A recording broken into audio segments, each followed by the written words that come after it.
ರಾಸಲೀಲೆ video viral ಬೆನ್ನಲ್ಲೇ DGP ತಲೆದಂಡ ಆಗಿದೆ. DCRE DGP doctor Ramachandra Rao ಅಮಾನತಾಗಿರೋದು. ಡಿಜಿಪಿ ರಾಮಚಂದ್ರ ಅವರನ್ನ ಅಮಾನತುಗೊಳಿಸಿ ಸರ್ಕಾರ ಆದೇಶ ಹೊರಡಿಸಿದೆ. ಕರ್ತವ್ಯ ಲೋಪ ಆರೋಪದಡಿ ಡಿಜಿಪಿ ಅಮಾನತಾಗಿರೋದು. ಅವರ ರಾಸಲೀಲೆ ವಿಡಿಯೋ ವೈರಲ್ ಆಯಿತು. ಅದಾದ ಬೆನ್ನಲ್ಲೇ ಭಾರಿ ಆಕ್ರೋಶ ವ್ಯಕ್ತ ಆಯಿತು. ಸಿಎಂ ಕೂಡ ಶಿಸ್ತು ಕ್ರಮದ ಬಗ್ಗೆ ಮಾತನಾಡಿದ್ರು. ಈಗ ಕ್ರಮ ಆಗಿದೆ, ಅಮಾನತುಗೊಳಿಸಲಾಗಿದೆ DCRE DGP doctor Ramachandra Rao ಅವರನ್ನ. ಕರ್ತವ್ಯದಲ್ಲಿದ್ದಾಗಲೇ ಕಚೇರಿಯಲ್ಲೇ ಅನುಚಿತವಾಗಿ ವರ್ತಿಸಿರುವುದು, ಅಸಭ್ಯವಾಗಿ ವರ್ತಿಸಿರುವಂತಹ ವಿಡಿಯೋ ಇದು. ಈ ವಿಡಿಯೋ ವೈರಲ್ ಬೆನ್ನಲ್ಲೇ ತೀವ್ರ ಮುಜುಗರಕ್ಕೀಡಾಗಿತ್ತು ಪೊಲೀಸ್ ಇಲಾಖೆ, ಗೃಹ ಇಲಾಖೆ ಮತ್ತು ಸರ್ಕಾರ. ಹೀಗಾಗಿ ಅಮಾನತಿನ ಆದೇಶ. ಐಜಿ ಕಚೇರಿಯಲ್ಲೇ ರಾಮಚಂದ್ರ ರಾವ್ ರಾಸಲೀಲೆ ಅಂದ್ರೆ ಬೆಳಗಾವಿ ಐಜಿ ಕಚೇರಿಯಲ್ಲಿದ್ದಂತಹ ಸಂದರ್ಭದಲ್ಲಿ ಕೃತ್ಯ ಎಸಗಿರುವ ಶಂಕೆ ಇದೆ. ಹಳೆ ವಿಡಿಯೋ ಇದು. ಡಿಜಿಪಿ ರಾಸಲೀಲೆ ವಿಡಿಯೋಗೆ ಬೆಳಗಾವಿಯ ಲಿಂಕ್ ಕಂಡು ಬರ್ತಾ ಇದೆ. 8 ವರ್ಷದ ಹಿಂದೆ ಬೆಳಗಾವಿಯಲ್ಲಿ ಐಜಿ ಆಗಿದ್ರು ರಾಮಚಂದ್ರ ರಾವ್. ಈಗ ನವೀಕರಣಗೊಂಡಿರುವಂತಹ ಬೆಳಗಾವಿ ಐಜಿ ಕಚೇರಿ, ಬೆಳಗಾವಿ ಮೂಲದ ಮಹಿಳೆಯ ಜೊತೆ ಡಿಜಿಪಿ ರಾಸಲೀಲೆ ನಡೆಸಿದ್ರು ಅನ್ನುವಂಥದ್ದು ತಿಳಿದು ಬರ್ತಾ ಇದೆ. ಮಹಿಳೆ ಜೊತೆ ಸಂಪರ್ಕದಲ್ಲಿದ್ರು ಡಿಜಿಪಿ ರಾಮಚಂದ್ರ ರಾವ್. ಘಟನೆ ಬಗ್ಗೆ ಮಾಹಿತಿಯನ್ನು ಪೊಲೀಸರು ಸಂಗ್ರಹಿಸ್ತಾ ಇದ್ದಾರೆ.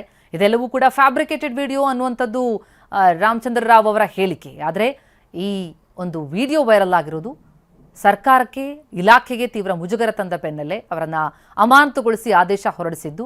ಈ ವಿಡಿಯೋದ ಸತ್ಯಾಸತ್ಯತೆ ಜೊತೆಗೆ ಯಾವಾಗ ಆದದ್ದು ಅನ್ನೋದ್ರ ಬಗ್ಗೆ ಈಗ ತನಿಖೆಯನ್ನು ನಡೆಸಲಾಗ್ತಾ ಇದೆ. ಆರಂಭಿಕವಾಗಿ ಗಮನಿಸಿದ್ರೆ ಗೊತ್ತಾಗ್ತಾ ಇರುವಂಥದ್ದು 8 ವರ್ಷದ ಹಿಂದೆ ಐಜಿ ಆಗಿದ್ರು ರಾಮಚಂದ್ರ ರಾವ್. ಬೆಳಗಾವಿ ಐಜಿ ಕಚೇರಿಯಲ್ಲಿ ಈ ಕೃತ್ಯ ಎಸಗಿರುವಂತಹ ಶಂಕೆ ಇದೆ. ಡಿಜಿಪಿ ರಾಮಚಂದ್ರ ರಾವ್ ರಾಸಲೀಲೆ ವಿಡಿಯೋಗೆ ಬೆಳಗಾವಿ ಲಿಂಕ್ ಕಂಡು ಬರ್ತಾ ಇದೆ. ಘಟನೆ ಕುರಿತಂತೆ ಇನ್ನಷ್ಟು ಮಾಹಿತಿ ನೀಡ್ತಾ ಹೋಗ್ತಾರೆ ನಮ್ಮ ಪ್ರತಿನಿಧಿ ಶಿವಪ್ರಸಾದ್ ಈಗ ಸಂಪರ್ಕದಲ್ಲಿದ್ದಾರೆ. ಶಿವಪ್ರಸಾದ್, ರಾಸಲೀಲೆ ವಿಡಿಯೋ ಇಡೀ ಸರ್ಕಾರಕ್ಕೆ, ಇಲಾಖೆಗೆ ತೀವ್ರ ಮುಜುಗರ ತಂದಂತಹ ಪ್ರಕರಣ. ಕೊನೆಗೂ ಒಂದು ಶಿಸ್ತು ಕ್ರಮ ಆಗಿದೆ, ಅಮಾನತುಗೊಳಿಸಿದ್ದಾರೆ. ಇಷ್ಟೇನಾ? ಮುಂದಿನ ಕ್ರಮ ಏನು? ತನಿಖೆ ಯಾವ ಹಂತದಲ್ಲಿದೆ?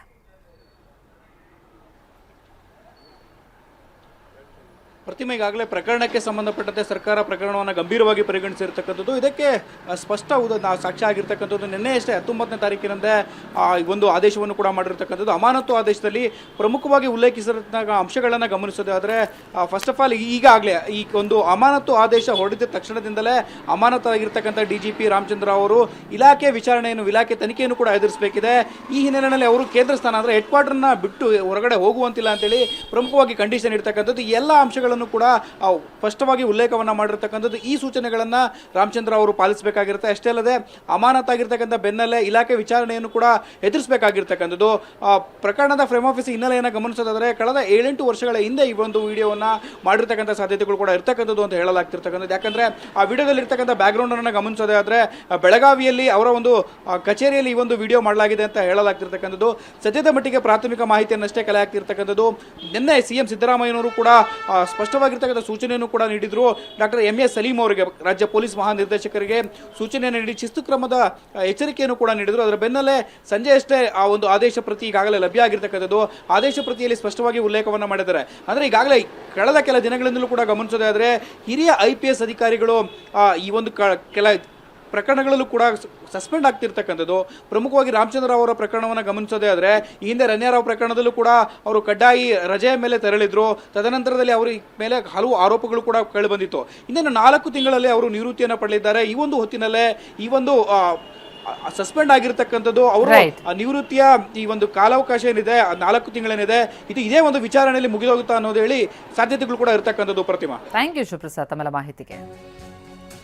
ಡಿಜಿಪಿ ರಾಮಚಂದ್ರ ರಾವ್ ಅವರನ್ನ ಅಮಾನತು ಮಾಡಲಾಗಿದೆ ಅಂತ ಹೇಳಿ ಸ್ಪಷ್ಟಪಡಿಸಿದ್ದಾರೆ ಗೃಹ ಸಚಿವ ಡಾಕ್ಟರ್ ಜಿ ಪರಮೇಶ್ವರ್. ತನಿಖೆ ಆದ್ಮೇಲೆ ಏನ್ ಬೇಕಾದರೂ ಆಗಬಹುದು, ರಾಮಚಂದ್ರ ಅವರನ್ನ ವಜಾ ಕೂಡ ಮಾಡಬಹುದು, ಸೀನಿಯರ್ ಆಫೀಸರ್ ಅಂತ ಕೂಡ ನೋಡದೆ ಕ್ರಮ ಕೈಗೊಳ್ಳಲಾಗುತ್ತೆ ಅಂತ ಹೋಮ್ ಮಿನಿಸ್ಟರ್ ನುಡಿದಿದ್ದಾರೆ. ಸಸ್ಪೆಂಡ್ ಮಾಡಿದ್ದೀವಿ, ಮುಂದೆ ಎನ್ಕ್ವೈರಿ ಆಗುತ್ತೆ. ಎನ್ಕ್ವೈರಿ ಆದಮೇಲೆ ಅದರ ಬೇರೆ ಬೇರೆ ಆಯಾಮಗಳೇನಿದೆ ಅದನ್ನೆಲ್ಲ ತಿಳ್ಕೊಂಡು ಆನಂತರ ಮುಂದಿನ ಕ್ರಮ ತಗೊಳ್ತೀವಿ. ಭೇಟಿಗೂ ಕೂಡ ಬಂದಿದ್ರು ಸರ್ ಅವರು ನಿನ್ನೆಯಲ್ಲಿ. ಅದೇ ಹೇಳಿದ್ರು ನನಗೆ ಮಲಗಿದ್ದೆ ಅಲ್ಲ, ನಾನು ಬಂದಿದ್ರಂತೆ. ನಾನು ನೋಡೋಕ್ಕಾಗಿಲ್ಲ, ನೋಡ್ತಾನೂ ಇರಲಿಲ್ಲ. ಯಾಕೆಂದರೆ ಇಂಥ ಸನ್ನಿವೇಶದಲ್ಲಿ ನಾವು ಭಾಳ ಇದಾಗಿ ಇರಬೇಕಾಗ್ತದೆ. ಅದಕ್ಕೋಸ್ಕರ ನಾನು ಅವ್ರನ್ನ ನೋಡಲಿಲ್ಲ. ಸರ್, ಸಸ್ಪೆಂಡ್ ಅಷ್ಟೇ ಅಲ್ಲ, ಅರೆಸ್ಟ್ ಆಗಬೇಕು ಅಂತೇಳಿ ಬಿಜೆಪಿ ಅವರು ಒತ್ತಡ. ಅವ್ರು ಅರೆಸ್ಟ್ ಮಾಡಿ ಅವ್ರನ್ನ, ಯಾಕಂತ ಹೇಳಿದ್ರೆ ಬೇರೆ ಬೇರೆ ಪ್ರಕರಣದಲ್ಲಿ ಹಾಗೆ ಮಾಡಿದ್ರಿ, ಈ ಪ್ರಕರಣದಲ್ಲಿ ಹಾಗೆ ಮಾಡಬೇಕು.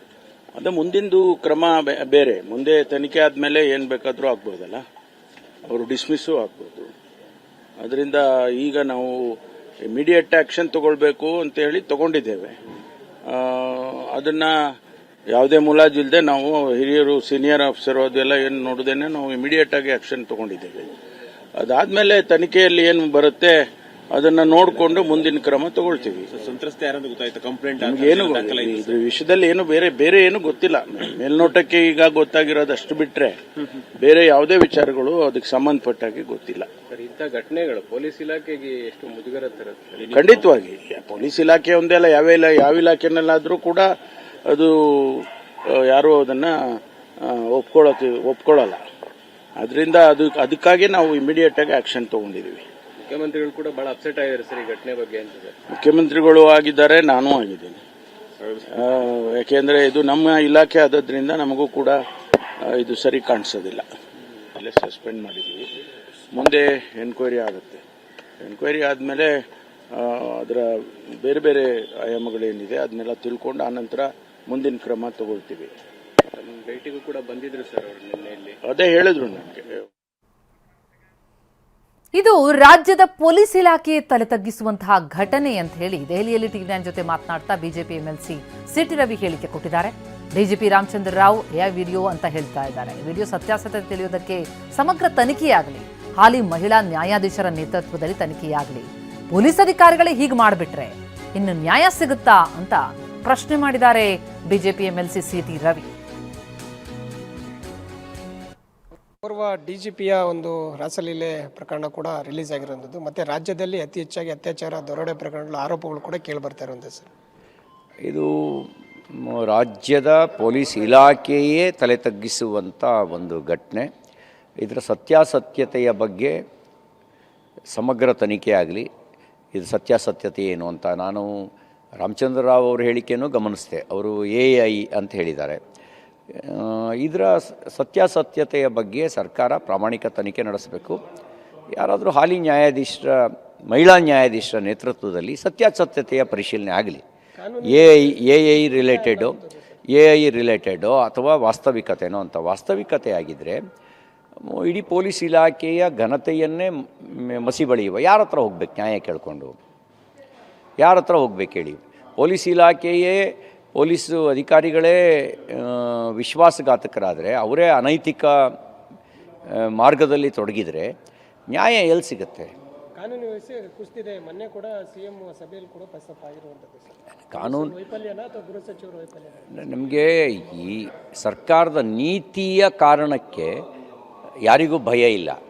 ಈಗ ಏನಾಗುತ್ತೆ, ಸಜ್ಜನರು ಭಯ ಪಡೋ ಪರಿಸ್ಥಿತಿ ಇದೆ. ದುರ್ಜನರು ನಮ್ಮ ಸರ್ಕಾರ ಅನ್ನುವಂಥ ವಿಶ್ವಾಸದಲ್ಲಿ ಕಾರ್ಯನಿರ್ವಹಿಸ್ತಾರೆ, ಸಜ್ಜನರು ಭಯ ಪಡ್ತಾ ಇದ್ದಾರೆ. ಇದಿಷ್ಟು ಸಿಟಿ ರವರ ಮಾತಾಗಿರುವಂಥದ್ದು. ಕ್ಯಾಮ್ರಾ ಪರ್ಸನ್ ಅಜಯ್ ಜೊತೆ ಮಹೇಶ್ ಶರಣ, ಟಿವಿ9 ನವದೆಹಲಿ. ರಾಜ್ಯ ಗೃಹ ಇಲಾಖೆಯ ವೀಕ್ನೆಸ್ ಬಹಿರಂಗ ಅಂತ ಹೇಳಿ ಮಾಜಿ ಸಂಸದ DVS ಹೇಳಿಕೆ ಕೊಟ್ಟಿದ್ದಾರೆ.